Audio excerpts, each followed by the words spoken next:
Well, many people would like to see a vote on infrastructure this week. Joining me right now is Tennessee Senator Bill Hagerty. He's a member of the Foreign Relations Committee, Appropriations and Banking Committee. Senator, it's always a pleasure. Thanks very much for being with me this morning. Can you take us behind the scenes and tell us, do you expect a vote on any of this week? I think it's going to be very difficult, Maria. As you saw yesterday, Joe Manchin's frustration with this is palpable. It's something I've been predicting, though, since August of this past year. If you look at what the Democrats did and what they've been signaling all along, they created their hostage with this so-called infrastructure bill.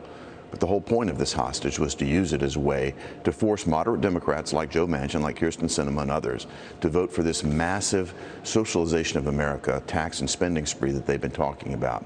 That's been the plan all along. Biden signaled it. Pelosi has signaled it. Chuck Schumer's gone along with it.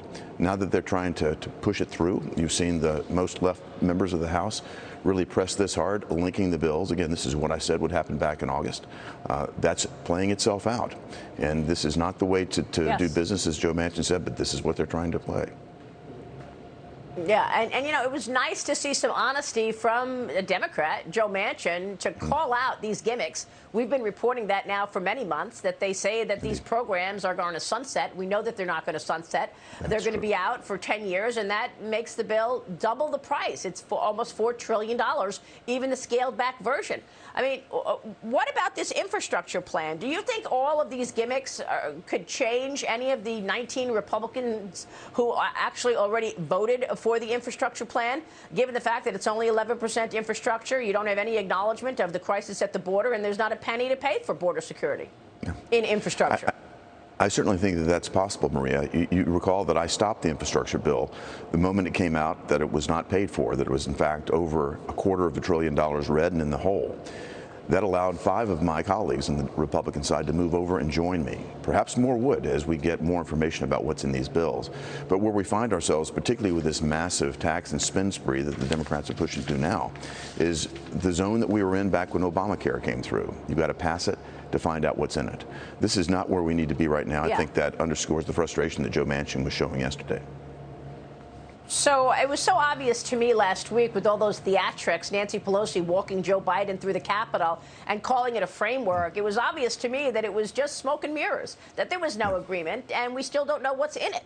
You recently wrote a letter to Vermont Senator Bernie Sanders. You're calling on him to oppose the provisions in the reconciliation bill that would make hundreds of thousands of employment-based green cards available. You mentioned in the letter that these provisions would likely benefit big tech the most. Tell me about that. Big tech just wants to hire workers on the cheap. Absolutely, Maria. What this does, I'm sure the corporate lobbyists are just thrilled with this. No Democrats coming out to support this. I think perhaps one member of the House. But what we've seen is basically silence from Bernie Sanders when we uncovered this.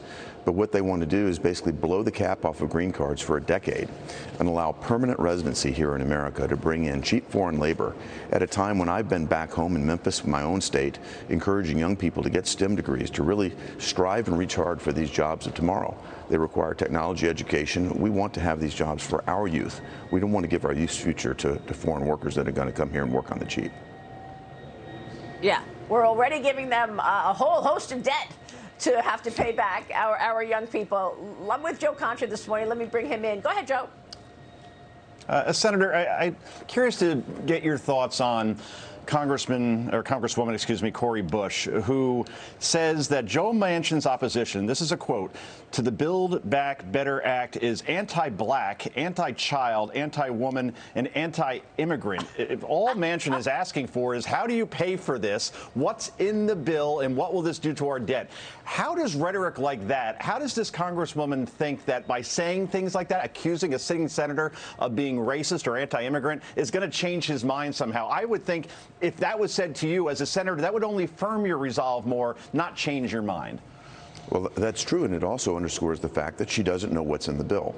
Going back to the piece that Maria and I just discussed, if you just look at this green card provision, blowing the cap off of green cards, allowing an unlimited number of foreign workers to come in here for a decade, to stay here permanently for the rest of their lives, hurts just the demographic that you're talking about.